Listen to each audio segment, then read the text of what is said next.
اگر مجرموں نے اس پل کو اڑانا چاہا تو پھر وہ ہمارے قابو آ سکتے ہیں، کرنل ڈیوڈ نے کہا۔ بالکل باس، آپ کا خیال درست ہے، مجرم ضرور اس پل کو اڑانے کی کوشش کریں گے اور ہم اس پل کی نگرانی کر کے مجرموں کو آسانی سے پکڑ سکتے ہیں۔ تمام افراد نے بڑے ہی جوشیلے لہجے میں کہا، ٹھیک ہے، اب تم سب کی یہ ڈیوٹی ہے کہ اپنے گروپوں کے ساتھ پل کے قریبی قصبوں میں پھیل جاؤ اور اس پل کی انتہائی خفیہ طور پر نگرانی کی جائے۔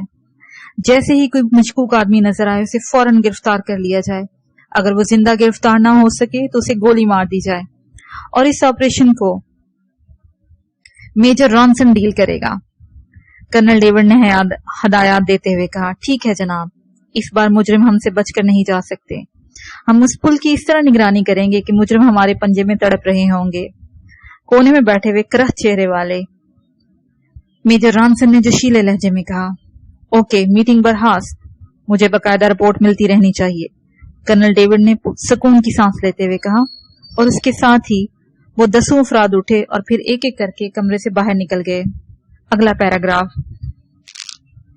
کمبک سے کافی دور نکل آنے کے بعد عمران نے سڑک کے کنارے بنے ہوئے ایک چھوٹے سے ریسٹورینٹ کے سامنے گاڑی روک دی۔ آؤ کچھ کھا پی لیں اور آئندہ کا لاحِ عمل بھی طے کر لیں، عمران نے مسکراتے ہوئے کہا، اور پھر وہ سب کار سے باہر نکل آئے۔ چند لمحوں کے بعد وہ سب ایک بڑے سے کیبن میں بیٹھے ہوئے تھے۔ عمران نے ویٹر کو خاصا تگڑا قسم کا آرڈر دے دیا تھا۔ عمران صاحب، میری سمجھ میں نہیں آتا کہ آخر ہم خانہ بدوشوں کی طرح کب تک گھومتے رہیں گے۔ میرا خیال ہے کہ میں یہاں سے سیدھے تل ابیب جائیں، وہاں کوئی رہائش گاہ حاصل کر کے اطمینان سے اپنی کاروائیوں کا آغاز کریں، کیپٹن شکیل نے کہا۔ میرا خیال ہے کہ تمہارا ارادہ یہاں کوئی بزنس وغیرہ کرنے کا ہے، عمران نے بڑے ہی سنجیدہ لہجے میں کہا۔ بزنس؟ کیسا بزنس؟ کیپٹن شکیل نے حیران ہوتے ہوئے پوچھا۔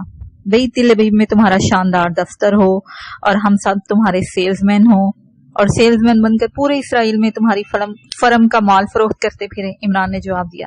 یہ بات نہیں، مگر کیپٹن شکیل نے کچھ کہنا چاہا۔ ارے ٹھہرو، آئیڈیا اچھا ہے، واقعی اب تک ہمارا منصوبہ ناکام رہا ہے۔ ہم نے مجرموں کو بجائے سیکرٹ ایجنٹوں جیسا رویہ اختیار کر رکھا ہے۔ یہ اچھا آئیڈیا ہے کہ تل ابیب میں کسی بڑی فرم پر قبضہ کیا جائے، پھر اسے ہیڈ کوارٹر بنا کر ہم اپنی کارروائیوں کو آغاز کریں، عمران نے ہاتھ اٹھاتے ہوئے کہا۔ واقعی اچھا آئیڈیا ہے، جولیا نے بھی تائید کرتے ہوئے کہا۔ میں مینیجنگ ڈائریکٹر، جولیا میری سیکرٹری، جوزف میرا باڈی گارڈ اور صفدر کیپٹن شکیل سفری سیلز مین۔ واہ، مزہ آ جائے گا، عمران نے میز پر ہاتھ مارتے ہوئے کہا۔ مگر اس سے پہلے کوئی اور کچھ کہتا، ویٹر کیبن میں داخل ہوا اور اس نے کھانے کے برتن میز پر چن دیے۔ اچھا بھئی، پہلے تام پھر کام، عمران نے کہا، اور پھر اسی قدر تیزی سے کھانے میں جٹ گیا جیسے وہ صرف اسی کام کے لیے یہاں آیا ہو۔ کھانے کے دوران مسلسل خاموشی چھائی رہی، پھر ویٹر برتن سمیٹ کر لے گیا اور عمران نے کافی کا آرڈر دے دیا۔ جب ویٹر چلا گیا تو عمران نے جیب سے نقشہ نکالا اور اسے میز پر پھیلا کر غور سے دیکھنے لگا۔ یہاں سے 50 کلومیٹر دور آگے ایک چھوٹا سا قصبہ ہے۔ اس قصبے سے 2 کلومیٹر آگے یہ پل ہے۔ یہ پل بڑا اہم ہے۔ اس پل کے ذریعے مشرقی اور مغربی اسرائیل کا رابطہ ہے۔ اگر اس پل کو اڑا دیا جائے تو اسرائیل پر ایک اور کاری ترین ضرب لگائی جا سکتی ہے، عمران نے کچھ سوچتے ہوئے کہا۔ مگر یہ بھی تو ممکن ہے کہ ڈیم کی تباہی سے GP5 الرٹ ہو گئی ہو اور پل کی خاص طور پر نگرانی کی جا رہی ہو، صفدر نے جواب دیا۔ اسی لمحے ویٹر کافی لے کر کیبن میں داخل ہوا اور اس نے کافی کی پیالیاں ان کے سامنے رکھ دی۔ ویٹر کے جانے کے بعد عمران نے کہا، ہاں ایسا ہونا لازمی بات ہے۔ تم لوگ ایسے کرو، تل ابیب چلے جاؤ، وہاں مشرقی شاہراہ پر ایک ہوٹل ہے جس کا نام الغرب ہے۔ اس کا مالک داؤد میرا پرانا دوست ہے، اسے پرنس آف ڈم کا حوالہ دینا، وہ تمہیں میرے آنے تک پناہ دے گا۔ عمران نے کہا، کیا مطلب، کیا آپ یہاں رہیں گے؟ کیپٹن شکیل نے چونکتے ہوئے کہا، ہاں، میں کوئی کام ادھورا چھوڑنے کا قائل نہیں، میں اس پل کا کام کروں گا اور اسے مکمل کرنے کے بعد تم سے آ ملوں گا، عمران نے جواب دیتے ہوئے۔ مگر باس، میں آپ کے ساتھ رہوں گا ہر قیمت پر، اگر آپ نہ مانے تو پھر میں خودکشی کر لوں گا، جوزف نے اچانک مضبوط لہجے میں کہا۔ او ٹھیک ہے، عمران غور سے جوزف کی طرف دیکھتے ہوئے کہا۔ ٹھیک ہے، جوزف میرا ساتھ دے گا، اور پھر اس کے ساتھ ہی عمران اٹھ کھڑا ہوا۔ مگر عمران صاحب، صفدر نے کچھ کہنا چاہا۔ اچھے بچے ضد نہیں کیا کرتے، شاباش، تم لوگ جاؤ، میں ٹافیوں کا پیکٹ لے کے فوراً پہنچ جاؤں گا، عمران نے اسے پچکارتے ہوئے کہا۔ اور وہ سب ہنس پڑے۔ عمران نے کاؤنٹر پر ادائیگی کی، پھر وہ سب دوبارہ کار میں آ کر بیٹھے اور کار ایک بار پھر ہائی وے پر رواں دواں ہوگی۔ 50 کلومیٹر کا فاصلہ طے کرنے کے بعد انہیں وہ قصبہ ملا، مگر عمران وہاں رکا نہیں بلکہ کار آگے بڑھاتا چلا گیا، اور پھر انہیں دور سے وہ پل نظر آ گیا۔ یہ کافی بڑے دریا پر بنا ہوا تھا۔ اس پل کی لمبائی تقریباً 2 کلومیٹر کے برابر تھی۔ پل لوہے کے بڑے بڑے گارڈروں کا بنا ہوا تھا۔ پل پر ریل کی پٹری تھی، جبکہ پل کے نیچے ریل کی پٹری تھی، جبکہ پل کے اوپر سڑک بنائی گئی تھی، اور اس طرح اس پل سے دوہرا کام لیا جا رہا تھا۔ چند لمحوں کے بعد وہ پل پر پہنچ گئے۔ یہاں پل کے دونوں اطراف میں حفاظتی چوکیاں بنی ہوئی تھی، مگر چونکہ سڑک پر ٹریفک کا خاصا رش تھا اس لیے وہاں کسی کو روکا نہیں جا رہا تھا۔ عمران کی کار تیزی سے پل کے اوپر سے گزرتی چلی گئی۔ عمران کی تیز نظریں پل اور اس کے ارد گرد کے علاقے کا جائزہ لے رہی تھی۔ تھوڑی ہی دیر کے بعد وہ پل کراس کر گئے۔ پل سے تھوڑی دور ایک بڑا شہر راک سٹی تھا۔ یہ خاصا بڑا شہر تھا اور یہاں لوگوں کی کافی گہما گہمی بھی تھی۔ عمران نے شہر میں پہنچ کر کار ایک طرف روکی اور پھر وہ دروازہ کھول کر باہر آ گیا۔ جوزف تم باہر آ جاؤ اور اپنا اور میرا سامان بھی لیتے آنا، اور تم لوگ سیدھے تل ابیب جاؤ اور جیسا میں نے کہا ہے ویسا ہی کرو، عمران نے سنجیدہ لہجے میں کہا، اور صفدر نے سر ہلا دیا۔ اس نے کار کی ڈرائیونگ سیٹ سنبھال لی۔ اتنے میں جوزف نے گاڑی میں سے 2 تھیلے نکال لیے۔ عمران نے گاڑی آگے بڑھانے کا اشارہ کیا، اور جب کار آگے بڑھ گئی تو عمران نے جوزف کو اپنے پیچھے آنے کا اشارہ کیا، پھر وہ تیزی سے ایک بغلی گڑی کی طرف بڑھتا چلا گیا۔ جوزف سامان اٹھائے بڑی فرما برداری سے عمران کے پیچھے چل رہا تھا۔ مختلف گلیوں سے گزرنے کے بعد عمران ایک چھوٹے سے مکان کے دروازے پر جا کر رک گیا۔ عمران نے ہاتھ اٹھا کر دروازے پہ دستک دی۔ چند لمحوں کے بعد دروازہ کھلا اور ایک لمبا تڑنگا آدمی انہیں خوفناک نظروں سے گھورنے لگا۔ کیا بات ہے؟ اس آدمی نے بڑے ہی کرخت لہجے میں پوچھا۔ ساراب سے کہو کہ پرنس ملنے آیا ہے، عمران نے بڑے ہی لاپرواہ لہجے میں کہا۔ ساراب نہیں ہے، جاؤ بھاگ جاؤ، اس آدمی نے ایک جھٹکے سے دروازہ بند کرتے ہوئے کہا۔ باس تم ہٹ جاؤ، میں ساراب کو بھی اندر سے نکال لاتا ہوں، جوزف نے پھنکارتے ہوئے کہا۔ دھیرج بلیک پرنس، دھیرج، عمران نے مسکراتے ہوئے جواب دیا اور ایک بار پھر دروازے پر دستک دی۔ اس بار وہ اس وقت تک دروازے پر دستک دیتا رہا جب تک دروازہ ایک جھٹکے سے نہیں کھلا۔ اس بار بھی حسب توقع دروازے پر پہلے والا آدمی ہی تھا۔ اس کی آنکھیں غصے سے شعلوں کی طرح دہک رہی تھیں۔ پھر اس سے پہلے کہ وہ کچھ کہتا، عمران نے بڑی پھرتی سے اس کا ہاتھ پکڑا اور دوسرے لمحے عمران کے ہاتھ ایک محسوس جھٹکے سے اٹھے اور وہ لمبا تڑنگا آدمی اس کے اوپر سے ہوتا ہوا پیچھے کھڑے جوزف کے سامنے سڑک پر جا گرا، اور اس سے پہلے کہ وہ سنبھلتا جوزف کی لات حرکت میں آئی اور اس آدمی کے حلق سے بھیانک چیخ نکل گئی۔ اسی لمحے عمران اچھل کر مکان میں داخل ہو گیا اور جوزف نے بھی اس کی پیروی کی۔ عمران نے مڑ کر دروازہ اندر سے بند کر دیا۔ یہ ایک تنگ سی راہداری تھی۔ راہداری کے آخر میں ایک اور دروازہ تھا جو کہ کھلا ہوا تھا۔ اس میں سے سیڑھیاں نیچے کی طرف جا رہی تھی۔ وہ دونوں تیزی سے سیڑھیاں اترتے چلے گئے۔ سیڑھیوں کا اختتام ایک اور دروازے پر ہوتا تھا جو اندر سے بند تھا۔ عمران نے ہاتھ بڑھا کر اس دروازے پر دستک دی۔ دوسرے لمحے دروازے کے درمیان میں ایک گول سوراخ پیدا ہوا جس کے پیچھے سے سیاہ رنگ کی آنکھیں جھانک رہی تھیں۔ ساراب سے کہو پرنس آیا ہے، عمران نے بڑے ہی باوقار لہجے میں کہا۔ جانی کہاں ہے اور تم کون ہو؟ دوسری طرف سے حیرت انگیز آواز سنائی دی۔ جانی مکان کے باہر کھڑا ہے، اس نے مجھے روکنے کی کوشش کی، اور سنو مجھے یہ باتیں اچھی نہیں لگتی، عمران نے سخت لہجے میں کہا۔ دوسرے لمحے گول سوراخ تاریک ہو گیا۔ باس اگر کہو تو دروازہ توڑ دوں، جوزف نے کہا۔ ارے نہیں، ساراب بیچارہ غریب آدمی ہے، کہاں سے وہ نیا دروازہ لگائے گا، عمران نے ہنستے ہوئے کہا۔ اور اس سے پہلے کہ جوزف کچھ کہتا دروازہ ایک جھٹکے سے کھلا اور اس کے سامنے ایک چھوٹے سے کمرے میں 5 آدمی ہاتھوں میں چاقو سنبھالے بڑی ہی کینہ-توز نظروں سے عمران اور جوزف کو دیکھ رہے تھے۔ ان 5 کے سامنے ایک قوی ہیکل اور دیو جیسا آدمی کھڑا تھا۔ وہ خالی ہاتھ تھا مگر اس کی تیز نظریں ان دونوں پر جمی تھی۔ بھئی بہت خوب، بڑا ہی شاندار استقبال ہو رہا ہے، عمران نے بے اختیار تالی بجاتے ہوئے کہا، اور پھر وہ قدم آگے بڑھا کر کمرے میں داخل ہو گیا۔ جوزف کی اس کے پیچھے تھا، نیم دائرے کی صورت میں کھڑے ہوئے چاقو بردار ایک قدم پیچھے ہٹ گئے، البتہ وہ دیونما آدمی وہیں کھڑا رہا۔ ساراب کہاں ہے؟